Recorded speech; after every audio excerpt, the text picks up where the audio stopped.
आज का जो हमारा प्रैक्टिकल है, कंपाउंड मशीन को run, reverse and rotation direction of, इसकी जो रोटेशन की डायरेक्शन है, रोटेशन को चेंज करेंगे। ठीक है, तो ये हमारा कंपाउंड मशीन है। ये रहे इसके 6 टर्मिनल। ठीक है, ये टर्मिनल बॉक्स है जिसमें इसके 6 टर्मिनल है।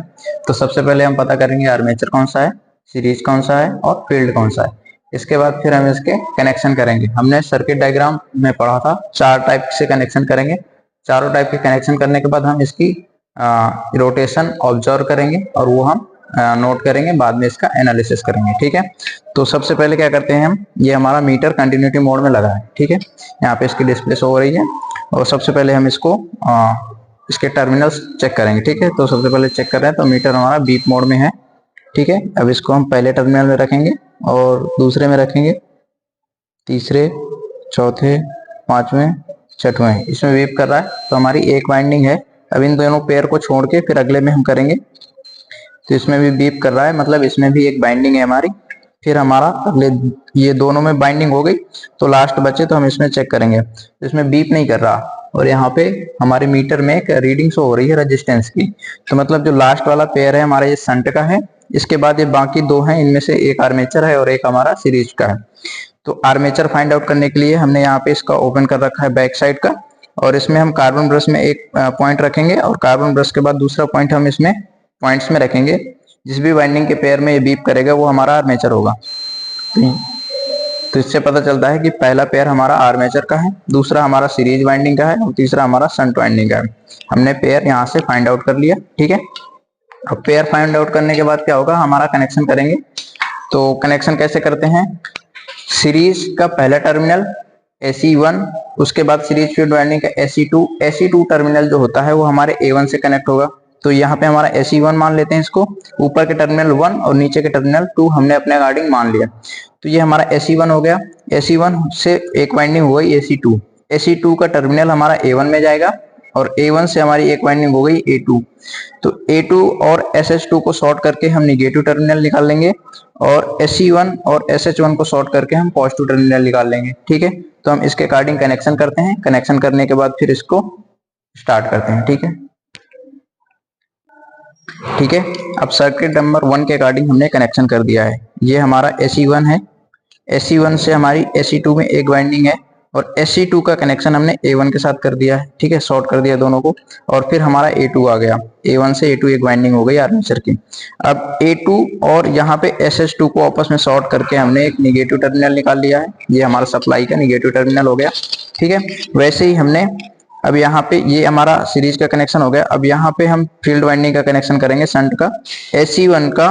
SE1 से SH1 के हमने एक शॉर्ट कर दिया है और SH1 को हमने पॉजिटिव टर्मिनल दे दिया। ठीक है, तो हमारा फिगर नंबर 1 के अकॉर्डिंग हमने कनेक्शन इसको कर दिया है। अब हम यहाँ पे ये हमारे दो वायर आ गए हैं, ये हमारी DC सप्लाई है, यहाँ से हम DC सप्लाई ले रहे हैं आउटपुट में। ठीक है, तो ये DC सप्लाई, इसको मोटर को हम इनपुट दे रहे हैं। अब हम DC सप्लाई को ऑटो ट्रांसफार्मर के द्वारा एडजस्ट करके कम या ज्यादा करके हम मोटर को स्टार्ट करेंगे, फिर इसकी रोटेशन की डायरेक्शन चेक करेंगे। ठीक है, हमारा पहले के अकॉर्डिंग कनेक्शन कर दिया हम। ठीक है, हमने रोटेशन पता करने के लिए यहाँ पे एक स्टिकी नोट लगा दिया जिससे रोटेशन पता चलेगी। ठीक है, अब ऑटो ट्रांसफार्मर सप्लाई दो, मोटर हमारा स्टार्ट हो गया।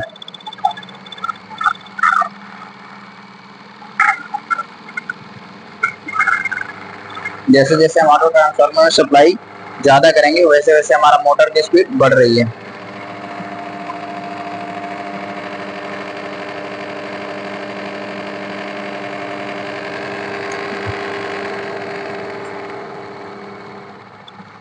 अब हम इसकी डायरेक्शन देखेंगे। जैसे मोटर धीमा हो रहा है, ये देखो एंटी क्लॉकवाइज डायरेक्शन में हमारा मोटर घूम रहा है। पहले कनेक्शन के अकॉर्डिंग हमारा जो मोटर के रोटेशन की डायरेक्शन है वो एंटी क्लॉकवाइज है। अब हमारा जो कनेक्शन नंबर 2 है उसमें क्या है कि पोलरिटी चेंज करनी है। कनेक्शन हमारा सेम यही रहेगा, इसमें जो वायर है निगेटिव को पॉजिटिव और पॉजिटिव को निगेटिव करेंगे और फिर उसके बाद हम उसकी रोटेशन की डायरेक्शन ऑब्जर्व करेंगे। ठीक है, तो यहाँ से सप्लाई हम बंद कर देते हैं और इसकी पोलरिटी चेंज कर देते हैं। चेंज करो इसकी, निगेटिव को पॉजिटिव में कनेक्ट करो, पॉजिटिव को निगेटिव।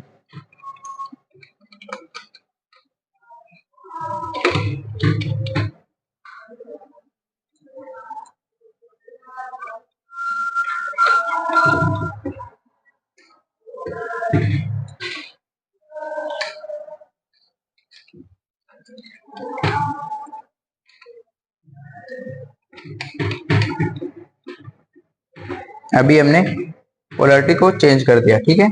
अभी ये देखो यहाँ पे ब्लैक वाला वायर पॉजिटिव टर्मिनल में और रेड वाला वायर हमारा निगेटिव टर्मिनल लगा है, मतलब हमने पोलैरिटी जो पहले दी थी उससे अब चेंज कर दी। अब ऑटो ट्रांसफार्मर सप्लाई दो और इसकी रोटेशन डायरेक्शन ऑब्जर्व करो। ऑटो ट्रांसफार्मर को प्लग इन करो, अब स्टार्ट करो मोटर।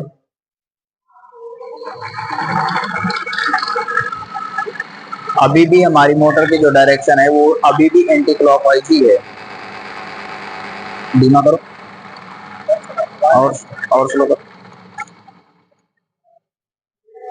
अभी भी हमारा जो मोटर चल रहा है वो एंटी क्लॉकवाइज डायरेक्शन में ही चल रहा है। पहले भी हमारा चल रहा था एंटी क्लॉकवाइज डायरेक्शन में। तो इससे ये तो प्रूव होता है कि पोलैरिटी चेंज करने से हमारी रोटेशन की डायरेक्शन चेंज नहीं होती बड़ी मशीनों में। छोटी मशीनों में जिनमें परमानेंट मैग्नेट होता है उनमें चेंज हो जाती है, ठीक है। अब हम क्या करेंगे, अब हम फिगर नंबर 3 के अकॉर्डिंग हम शंट फील्ड वाइंडिंग के कनेक्शन चेंज करेंगे। जो शंट में हमने पहले कनेक्शन दिया है, देखो ये वाला पॉइंट हम नीचे दे देंगे और ये वाला पॉइंट ऊपर दे देंगे, इससे हमारा शंट का कनेक्शन चेंज हो जाएगा। अब हम शंट का कनेक्शन चेंज करते हैं, उसके बाद फिर आपको रोटेशन की डायरेक्शन दिखाते हैं, ठीक है।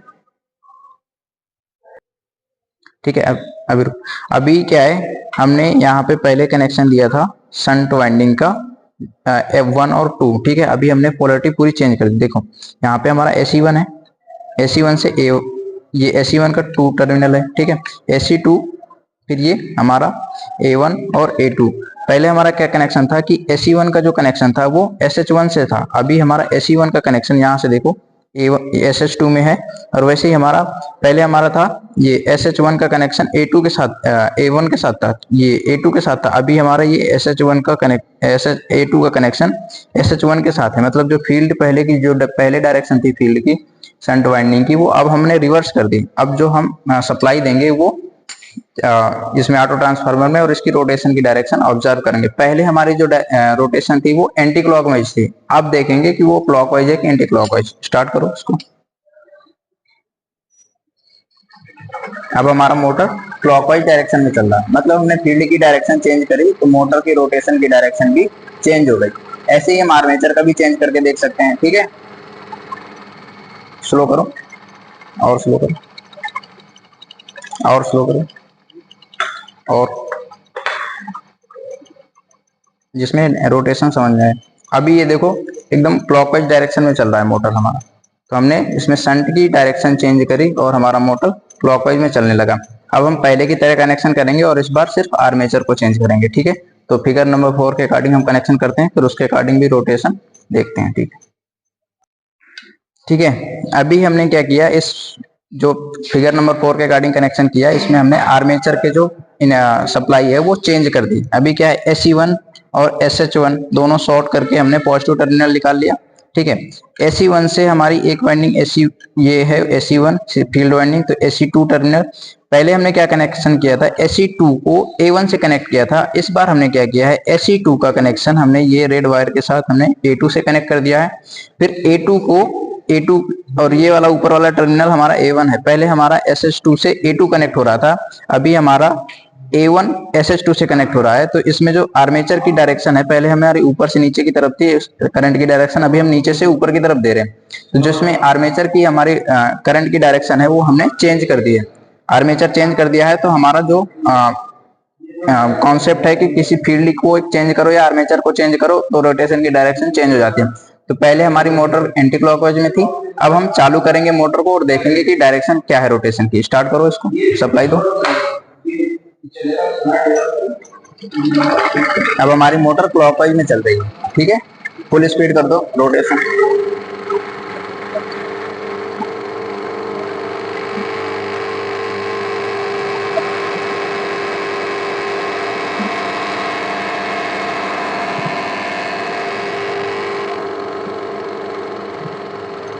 स्लो करो।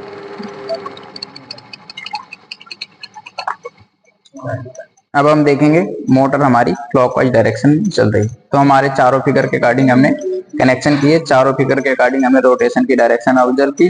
फिर उसके बाद हम एक टेबल बनाए थे, उस टेबल को नोट करते हैं, फिर उसमें एनालिसिस करते हैं कि क्या क्या हमारे की पॉइंट्स हैं और क्या फैक्टर्स हैं, ठीक है।